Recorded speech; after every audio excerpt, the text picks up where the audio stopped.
For all of you, what do you think are the reasons for the enduring worldwide popularity of the character Indiana Jones and of the Indy franchise? Who wants to go first? If we knew, we would be billionaires because we would copy that, right? It's got to be the combination of obviously Spielberg and Harrison. It's a combination is evergreen. Such a charming character. We identify with him. He's lying, he's stealing, he's funny, he's very human, and then it's just craftsmanship on a very, very high level. I think it's also the adventure, the globe-trotting. You really get to see characters from all over the world represented here in unique and different ways. And I think, yeah, with one actor at the helm for 4 decades, it's pretty impressive. Briefly describe each of your characters. No spoilers, please. I'm probably the easiest and the most vacant character to describe. Just basically Valler's lapdog. And if there was a moral compass, I think he's probably the opposite of that. And the name of your character would Oh, be? Kleber. Excuse me. I played Kleber. And I gave him a first name, even though they didn't give it to me. Eli Kleber. Eli. Eli, yeah. You like that? Yeah. I think mine was Christine. Play Agent Mason. She is a representative of the United States government. And I play Jürgen Voller, and he is a scientist during the Second World War in Germany, and that should ring a bell. What was it like for each of you to see Harrison Ford in his Indy costume on set for the first time and then acting opposite of him? I saw it in Sicily, and they would do this thing where the stunt double Mike would, he basically looks just like Harrison almost with the hat and everything, and they would send him in like little golf carts to get the public to like chase that, and then Harrison would kind of go off to the side. And I met him leaning up against a wall in Sicily, and it's like, oh my God, it's the man in the flesh. And I met him before we started shooting. I was supposed to meet Harrison, but then out of the trailer, Indiana Jones stepped out, hat, whip, everything. So I haven't met Harrison yet. I'm waiting for it. I actually have not. I did not meet him in his full indie regalia. My first time was actually on screen. How was the experience of being directed by James Mangold in this film for each of you? We're first timers. You've been there before. He treats everyone definitely equal. No one is spared. Even Harrison to Ethann. Jim has a very creative way of giving you an intimate direction about 100 feet away, and it's always pretty enjoyable to hear who's getting that direction. Yeah, he's definitely passionate about the craft, passionate about what's happening on screen and even around it. Very attentive to detail, but also works in the minutia of our interpersonal relationships, the intimacy of these scenes, and really his rhetoric is very visceral to getting actors to the place that he needs them to be. I agree. I mean, it's a big film to carry, so it takes a lot of energy, and he does have that from from early morning to late evening. It's just a big ball of energy that I love working in that manner because he's very direct with the way he's guiding us. How similar or different were each of your roles in the film from previous characters you've played?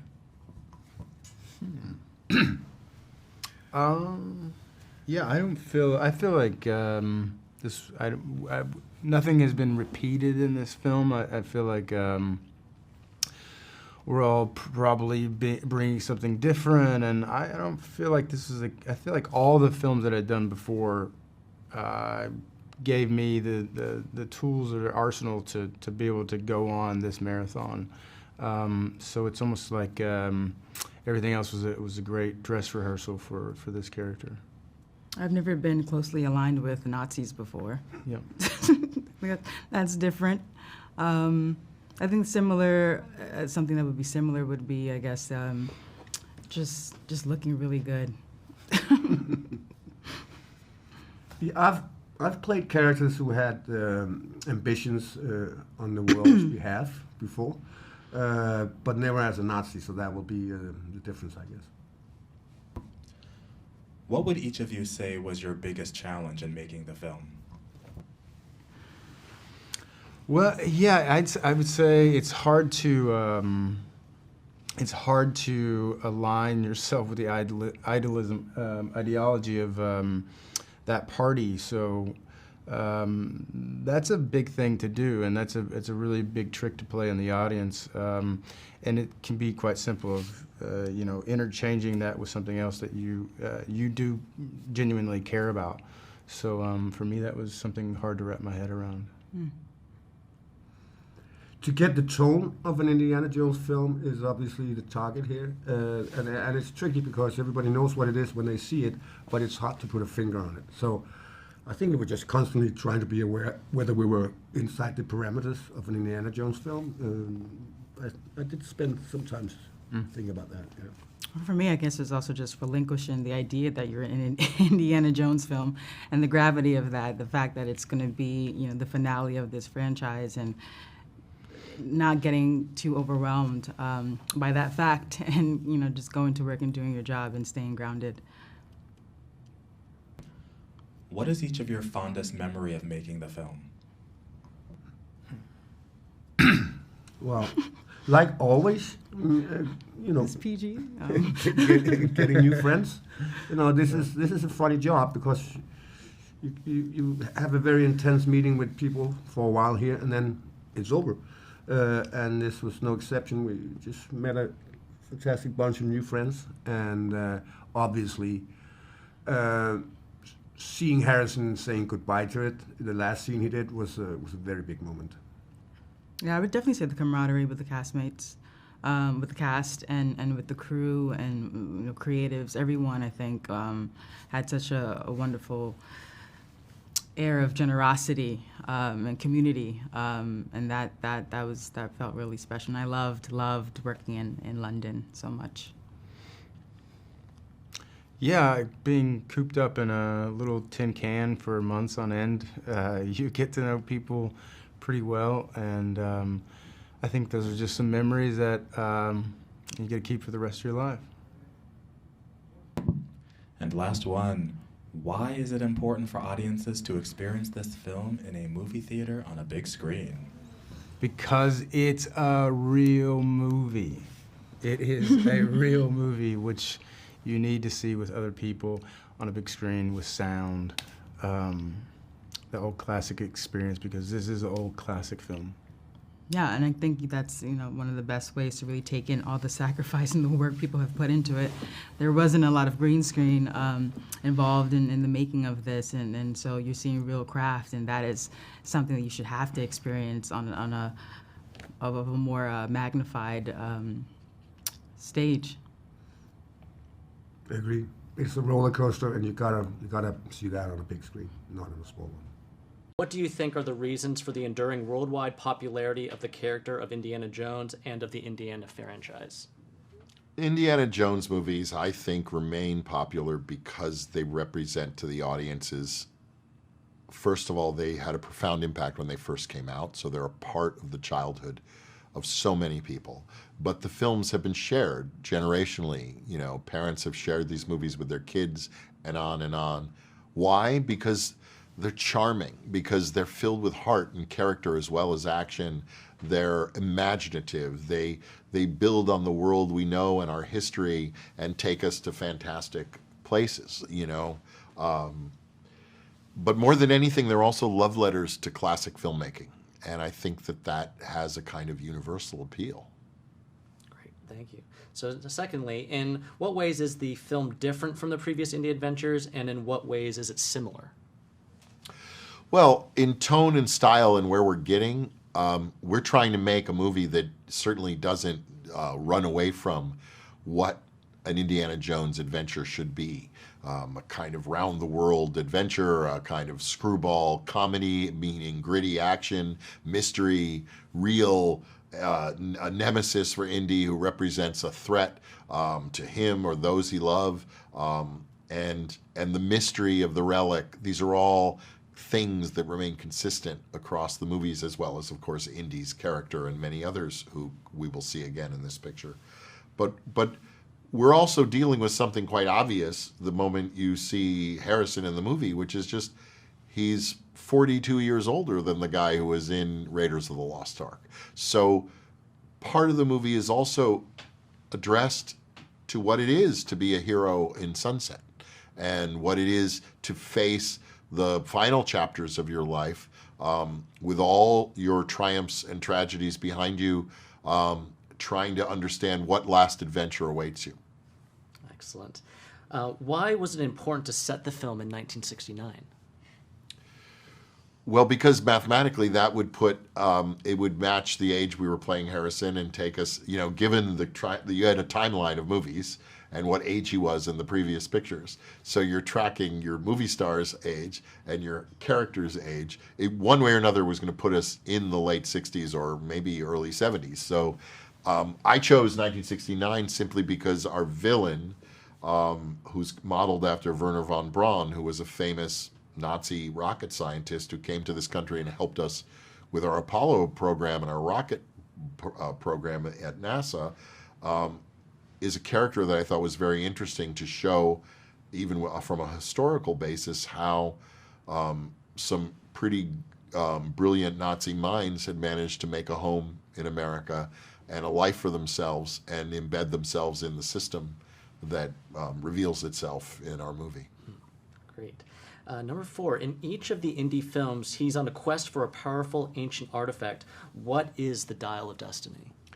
Well, the title refers to the Antikythera, which is a kind of, it's still a mysterious object believed to have been built, or many suspect built by Archimedes, that is this kind of heavily geared, almost clock-like mechanism that was found in a Roman ship deep below the sea. And there's been all these assumptions what this thing was built for and why Archimedes built it. And some of the assumptions are that it was some attempt to understand the way time itself works. Wow. And finally, how important was it to you that John Williams composed the score for this film?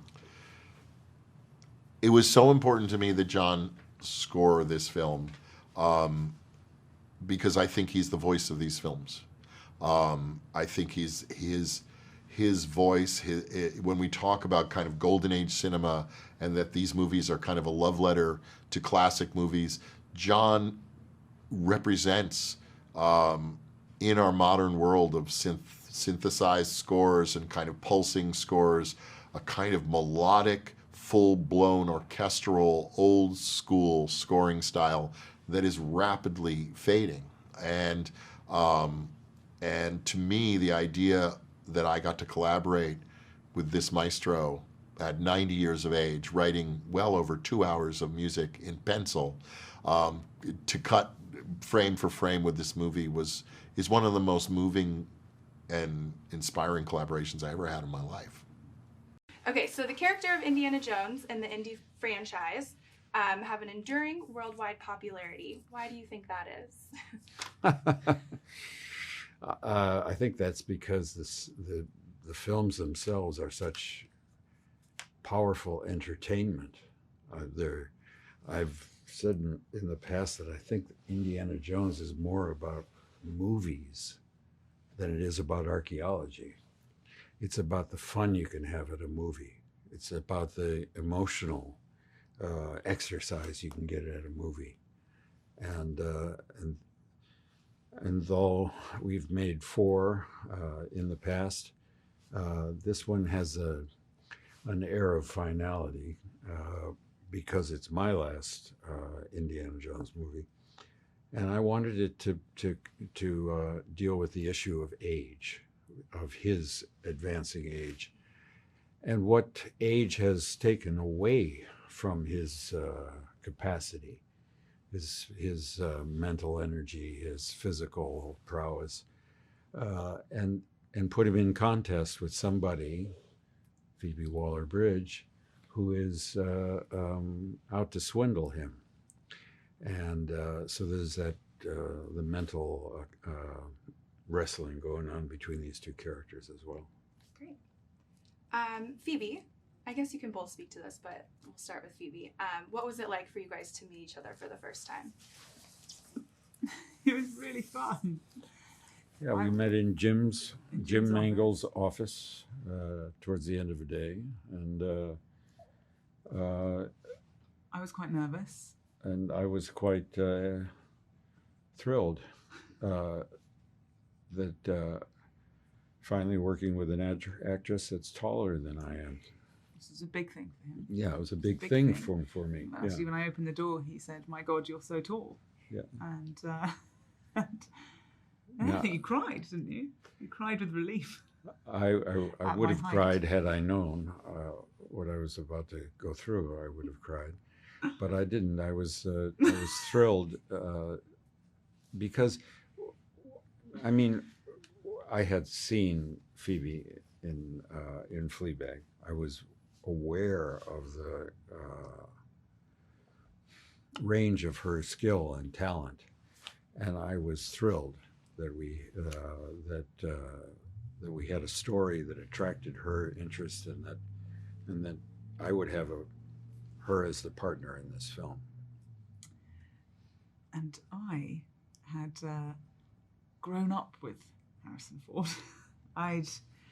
The movies that, I mean, Witness, The Fugitive, Blade Runner. I was walking behind that door were all of those movies when I was meeting Harrison. So it was a hugely exciting and quite intimidating moment. But like I say, the moment the door opened and I saw Harrison, he did just go, "Hey!" And from then on, I'd say we became firm friends.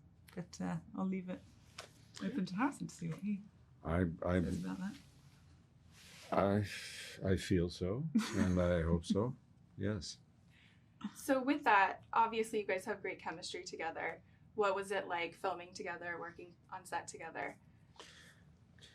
It was a barrel of fun.